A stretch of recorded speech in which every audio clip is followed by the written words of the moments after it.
ही काळी पोतगी मनाला आयुष्य मागत धनाला ही काळी पोतगी मनाला आयुष्य मागत धनाला केसरी पलिके मैना काळी पोतगी दाताचं दात मन घ्या ग कुणी दाताचं दात मन घ्या ग कुणी घ्या ग कुणी घ्या ग कुणी कुंकू घ्या कोणी काळा मणी कुंकू घ्या कोणी काळा मणी कुंकू घ्या कोणी काळा मणी कुंकू घ्या कोणी काळा मणी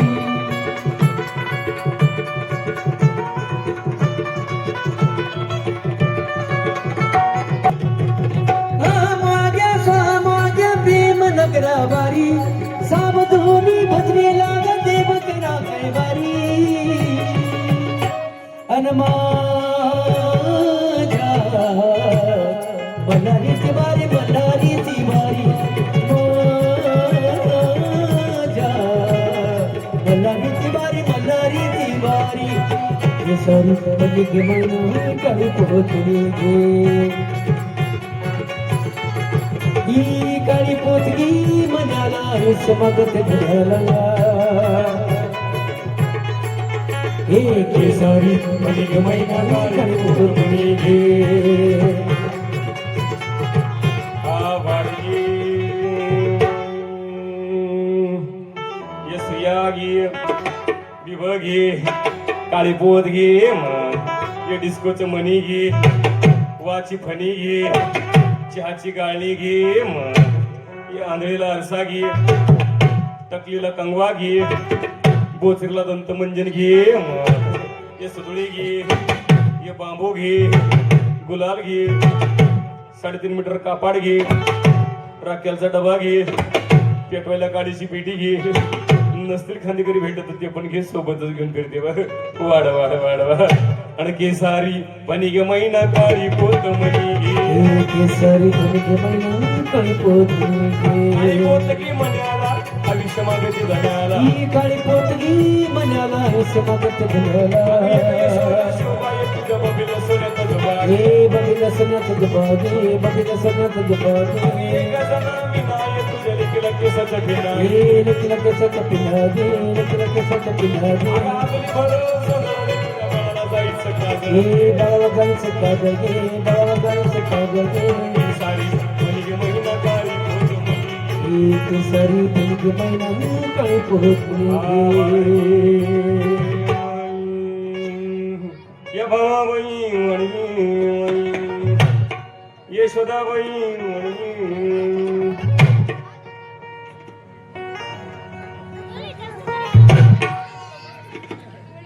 ये रखमाबाई वडगी यशोदाबाई वडगी ये गंगाबाई वडगी ये शांताबाई वडगी ये गुड्डीच्याई वडगी ये पपेच्याई वडगी ये बंटीच्याई वडगी ये वाढ वाढ वाढ तुला लिओ होईल तुला माझ्या पंढरपूरच्या काळ्या भेट्यासारखं बुरगुंड होईल एवढा काळा होईल दिवसा सुद्धा बॅटरी लावून पाहावं लागेल एवढा काळा होईल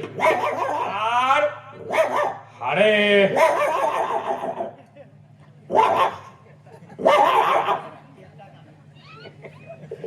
हाड म्हणते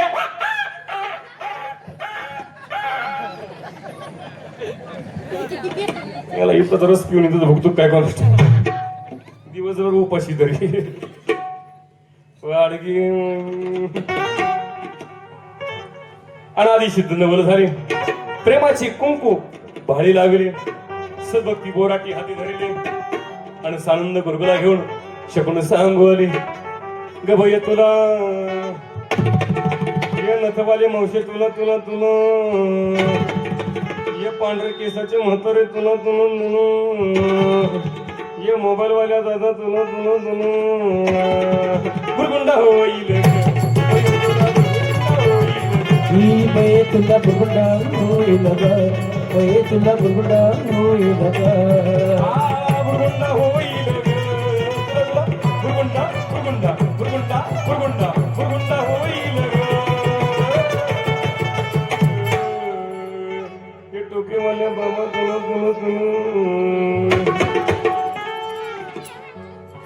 चष्म्यावाल्या दादा तुला तुला तुला बुरगुंडा होईल ग. बुरगुंडा होईल ग. ही बाई तुला भुगुंडा होईल ग, बाई तुला भुगुंडा होईल ग.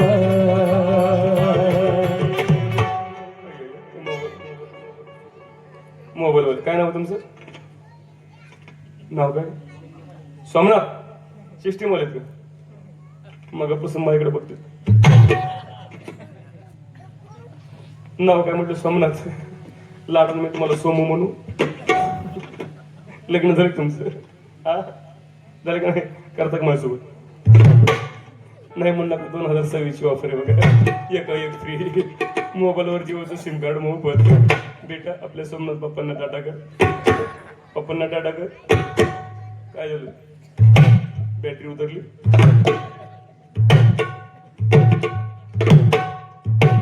अच्छा माणूस फिरली वाटतं. कम सरळ कर.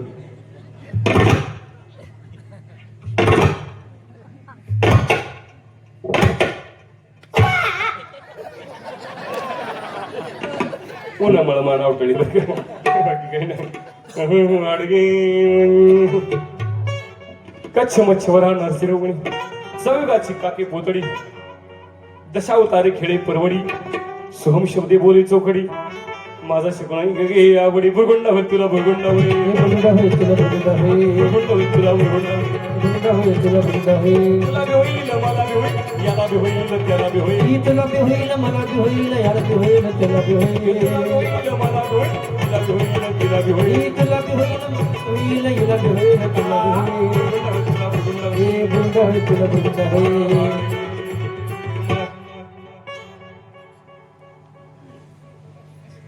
बुरगुंडा म्हणजे काय?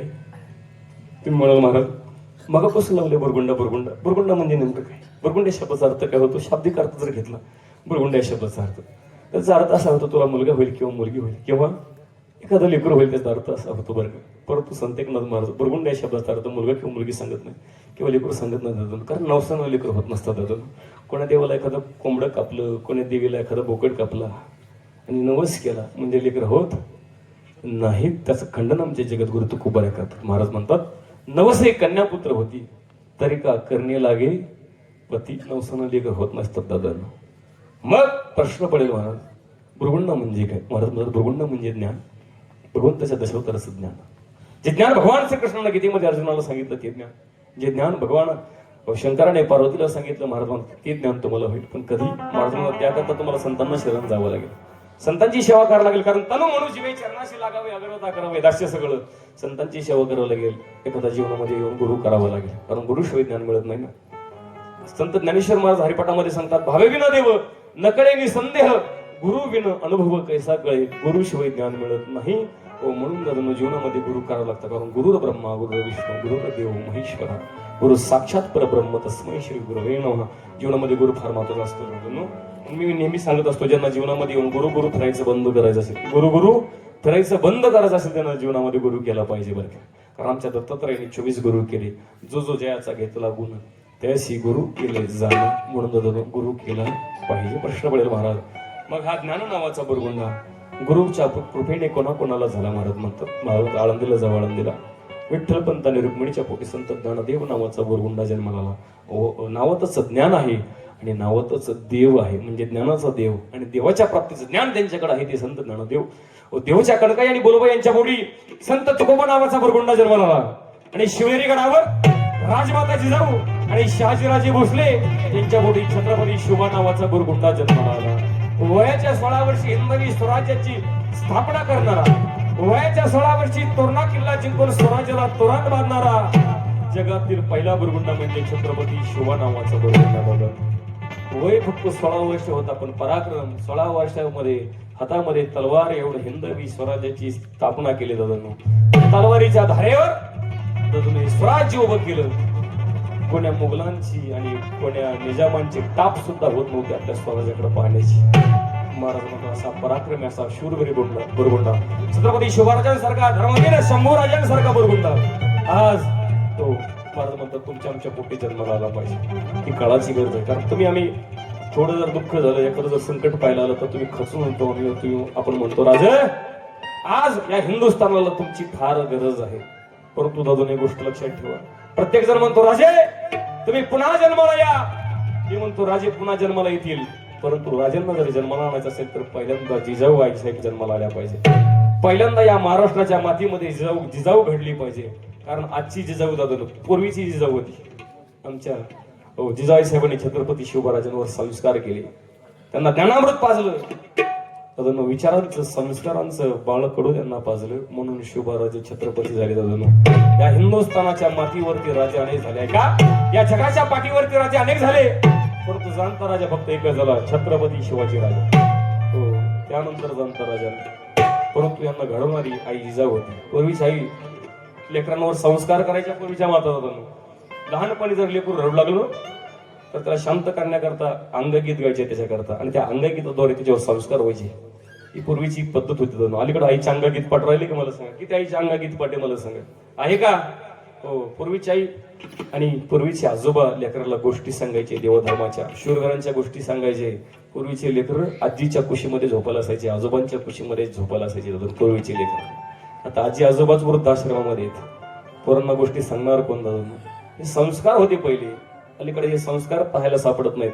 आजची पिढी शिकली फार, डिग्र्या फार झाल्या, परंतु दादांनो शिक्षणानं उच्च झाले, पण माणूस विचारानं मात्र ढासळलाय. दादांनो संस्कारानं ढासळलाय, कारण संस्कार करणारी आई तशी जन्माला आली नाही. आजच्या आईच्या हातामध्ये मोबाईल आला. पूर्वीच्या आई लेकर रडू लागला ना त्याला देवधर्माच्या गोष्टी सांगायची, आत्ताच्या आई लेकरच्या हातामध्ये सरळ मोबाईल देते, त्याला कार्टून पाहायला देते. कारण आत्ताच्या आईच्या हातात मोबाईल आला, आत्ताची आई स्टँडर्ड झाली, आत्ताच्या आईच्या हातामध्ये पर्स आली, पर्स. आत्ताच्या आईच्या हातामध्ये मोबाईल आहे, आत्ताची आई रील स्टार झाली, आत्ताची आई रील्स बनवते. रील्स माहिती ना तुम्हाला, रील्स बनवते आत्ताची आई. मोकळे केस सोडते, हातामध्ये मोबाईल आडवा धरतील, वाकड पण करते, शिल्पी किती आत्ताची. पूर्वीची आई दादा नो, पूर्वीची आई संस्कार करते लेकराला, पण आत्ताची मोबाईल देते, टीव्हीचा रिमोट देते पोराकडं. आणि या टीव्ही मुळे झालं काय माहिती का, पोरांचे डोळे गेले. 4-5 वर्षाचं पोरगी त्याला चष्मा आहे.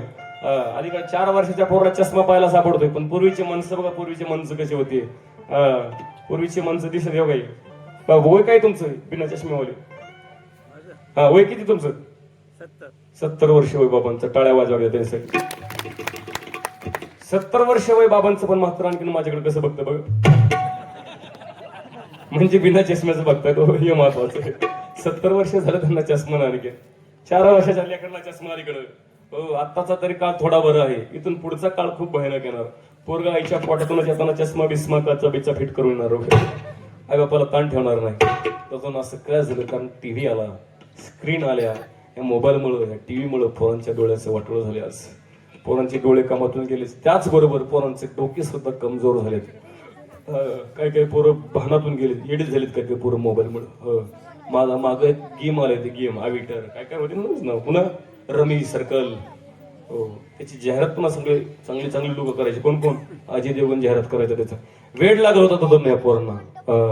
काही काही पोरांनी फाशी घेऊन मेले, काही काही पोरं का पैसा वाया गेला ना. म्हणून नेहमी सांगत असतो, चांगलं जीवन जगाकडे, आदर्श जीवन जगा. म्हणजे आताची पोरं हुशार नाहीत असं मला म्हणायचं नाही. पोरं हुशार आहेत आपल्या मावशी. बघायचं तुम्हाला महिला मंडळ, पोरं किती हुशार आहेत. बाळांनो मांडी घालून बसा. ए बाळा सरळ बस. पोरं किती हुशार आहेत बघा. हुशार नाहीत असं नाही, लेकर हुशार आहेत. बाळा आपल्या मोबाईल मध्ये एक 2 GB बंदुकीचा गेम आहे. काय नाव आहे त्याचं? 2 GB बंदुकीचा गेम आहे आपल्या मोबाईल मध्ये. काय नाव आहे त्याचं? वा टाळ्या वाजवतात त्यासाठी. Free fire. वा मला आपल्या मोबाईल मध्ये एक कार्टून आहे बघ, एक मोठ्या ढेरीचं आणि एक छोट्या ढेरीचं. काय नाव आहे त्याचं? मोठं पतलू. वा असं वाटतं आता मारून तुमच्या गावात जन्माले. किती हुशार पोर आहे तो मोठं पतलू. बाळा घाबरायचं नाही, हुशार आहे तू.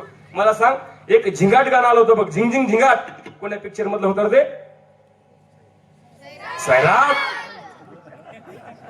त्या सैराट मध्ये हिरो होता, त्याचं नाव परश्या.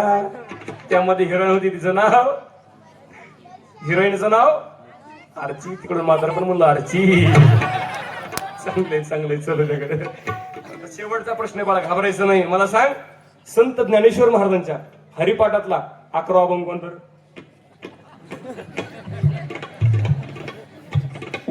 तो म्हणतो मला काय माहिती. मग आरची तुझी का मावशी होती बरे? परश्या तुझा काका होता का? याचा अर्थ असा होतो लेकर अडाणी नाही, त्यांना सगळं माहिती, आरची माहिती, परशा माहिती, त्यांना सैराट माहिती, त्यांना ते सैराट मधला बाळ्या माहिती, लंगडा बाळ्या सल्या माहिती त्यांना. याचा अर्थ लेकर अडाणी येतात दोन. लेकर हुशारच आहे, फक्त घोटला काय माहिती का, आपली लेकर कोणत्या गोष्टीमध्ये हुशार असली पाहिजे याचं ज्ञान आज लेकरांना नाही. आणि याला जर जबाबदार कोण असेल तर याला जबाबदार लेकर नाही बदललो, याला जबाबदार लेकरांचे आई बाप जबाबदार आहेत. इथं बसलेले किती महिला अशा आहेत, महिला मंडळ खरं सांगायचं बरं, इथं बसलेले किती महिला अशा आहेत आपल्या पोरांना रोज हरिपाठ वाचायला सांगतात. कधी असं तर तिने हात वर करा, तिचं जाताना इथं पिपळा खाली पुतळा बांधून जातो. आहे का एखादी आई? नाही. कोणाच्याही पोटाला ज्ञानोबा तुकोबा जन्माला येत नसतात आहे का, आणि कोणाच्याही पोटाला छत्रपती शिवराज आणि शंभूराजे जन्माला येत नसतात. त्याकरता कुसही तशी असावी लागते आणि संस्कार सुद्धा तसे करावे लागतात, कारण शुद्ध बीजापोटी फळे रसाळो गोमठी. म्हणून तुम्ही म्हटलं महाराज हरिपाठ वाचून ज्ञानेश्वरी वाचून आमचं पोरगं डॉक्टर होणार आहे का मला सांगा, आमचं पोरगं काय इंजिनियर होणार आहे का हरिपाठ वाचून, का आमचं पोरगं कलेक्टर होणार आहे का मला सांगा. पण तुम्हाला माहिती आहे ज्ञानेश्वरी आणि हरिपाठ वाचून तुमचं पोरगं डॉक्टर होणार नाही, इंजिनियर होणार नाही, वकील होणार नाही, कुठला प्रांत अधिकारी होणार नाही, हे मला पण माहिती आहे. पण एक गोष्टीची गॅरंटी मी तुम्हाला देत आहे का, ज्ञानेश्वरी आणि हरिपाठ वाचणारं पोरगं कमीत कमी म्हातारपणी आई बापाला घराच्या बाहेर तरी काढणार नाही, याची गॅरंटी मी तुम्हाला देतो. आज शिक्षणाबरोबर संस्काराची गरज आहे दादांना. संस्कार जर नसल्याने तुम्ही पैसा किती कमा, आपण लेकरांसाठी रोज रात्रंदिवस काम करतोय दादांना, रात्रंदिवस कष्ट मेहनत करतो का, आपल्याला वाटतं आपण जी गरिबी भोगली, आपण जो संघर्ष भोगला ते आपल्या लेकरांच्या वाटेला आलं नाही पाहिजे. म्हणून तुम्ही आम्ही रोज पै जमवायच्या पाठीमागे, रोज इस्टेट कमवायच्या पाठीमागे, लेकरांना त्रास नाही झाला पाहिजे. लेकरांना वाटतं बस आता आपल्या आई बापाने कमवून ठेवलंय ना, आता आपल्याला कष्ट करायची गरज नाही. म्हणून दादून हा विचार कुठेतरी आपण बदलला पाहिजे. मागच्या महिन्यामध्ये घडलेली घटना दादून, मार्च महिन्यामध्ये घडलेली घटना, 27 मार्चला एक मोठा उद्योगपती मिळाला दादू. हो, रेमंड ग्रुप कंपनीचा मालक होता. रेमंड कपडे तुम्हाला माहित असेल, रेमंड कंपनीचे कपडे, मोठे मोठे बिझनेसमॅन उद्योगपती ते कपडे वापरायचे. हो, रेमंड ग्रुप कंपनीचा मालक विजयपत सिंघानिया नाव होतं त्याचं. दादा आयुष्यभर त्यानं 12,000 कोटी रुपयांची संपत्ती कमवली. किती? 12,000 रुपये कोटीची इस्टेट उभा केली. 800 कोटीच्या बंगल्यामध्ये राहायचं. 800 कोटीचा बंगला, 35 मजली घर होतं त्याचं. चुटके वाजवल्यानं पाणी यायचं हातामध्ये. रोबोट होते त्याच्या घरामध्ये, रोबोट काम करायला. अजून आयुष्यभर विमानामध्ये फिरायचा. प्रायव्हेट जॅटनं फिरला तो. स्वतःचे विमान फिरायला असायचं, तिकीट काढून नाही, स्वतःचे विमान फिरायला असायचं त्याला. दादानो असा एवढा मोठा उद्योगपती पण मरताना भाड्याच्या घरामध्ये नेला. 35 मजली घर कामाला नाही आलं, भाड्याच्या घरामध्ये मिळाला. का माहिती का? कारण पोरावर संस्कार केले नाही. सगळी संपत्ती पोराच्या नावावर केली. पोरानं घराच्या बाहेर हाकलून दिलं. 1 रुपया सुद्धा म्हाताऱ्याच्या नावावर ठेवला नाही. म्हणून कुठेतरी आपण हा सुद्धा विचार केला पाहिजे.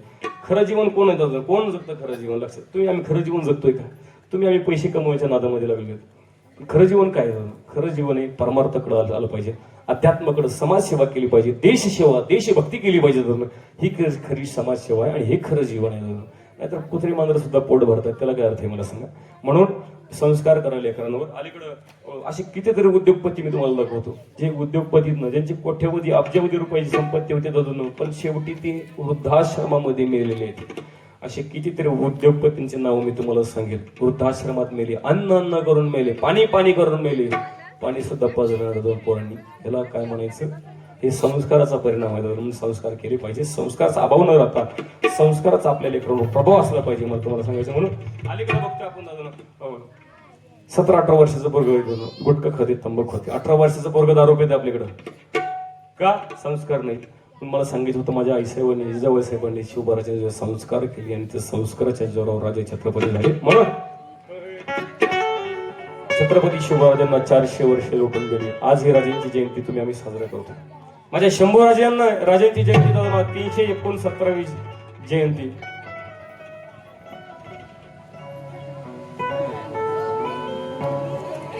जावा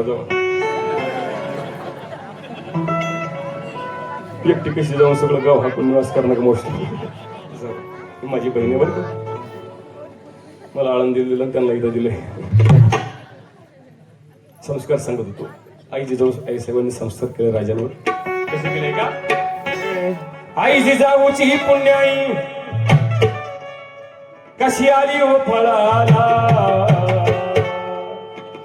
पूर्वीचे मावळे कसे होते ना आताचे मावळे कसे जायचे. पूर्वीचा मावळा रात्री लवकर निघे, सकाळी लवकर उठे, उठल्याबरोबर युद्ध करायला सुटे, लढायला सुटे, तलवार फुटे, ढाल फुटे, पण पिछे न हटे. पूर्वीचा मावळा होता. पण आताचा मावळा रात्री उशिरा निजे, मोबाईल मध्ये चॅटिंग करता उशिरा निजे, सकाळी उशिरा उठे, उठल्याबरोबर दारूच्या हातभट्टीवर सुटे आणि बाटली फुटे, पण पिछे न हटे. आताचा मावळा हा मावळा नाही, हा डोम कावळा आहे. पण पूर्वीचे मावळे कसे होते, आई जिजाऊंचे संस्कार होते कसे होते का. आई जिजाऊची पुण्याई कशी आली हो फळाला, तो बापाचा बाप वाघ शिवबा जन्मला, तो बापाचा बाप वाघ शिवबा जन्मला. तो बापाचा बाप वाघ शिवबा जन्मला, तो बापाचा बाप वाघ शिवबा जन्मला. आई जिजाऊची पुण्याई कशी आली हो फळाला, आई जिजाऊची पुण्याई कशी आली हो फळाला, तो बापाचा बाप वाघ शिवबा जन्मला, तो बापाचा बाप वाघ शिवबा जन्मला. तो बापाचा बाप वाघ शिवबा जन्मला, तो बापाचा बाप वाघ शिवबा जन्मला. आज्ञा होती माझी जाऊन शपथ घेतली स्वराजाची, आज्ञा होती माझी जाऊची शपथ घेतली स्वराजाची. जन कल्याणाची शिकवण जगद्गुरु तुकोबाची, ही जन कल्याणाची शिकवण जगद्गुरु तुकोबाची. छत्रपती शिवराज म्हणजे भक्ती आणि शक्तीचा संगम होतो. शक्ती आणि भक्तीचा संगम म्हणजे शिवराज. म्हणून आज्ञा होती माझी जाऊ शपथ घेतली स्वराजाची, जन कल्याणाची शिकवण जगद्गुरु तुकोबाची. ही जन कल्याणाची शिकवण जगद्गुरु तुकोबाची. तोरण बांधिले स्वराजाचे या तोरणा गडाला, तोरण बांधिले स्वराजाचे या तोरणा गडाला, तो बापाचा बाप वाघ शिवबा जन्मला, तो बापाचा बाप वाघ शिवबा जन्मला.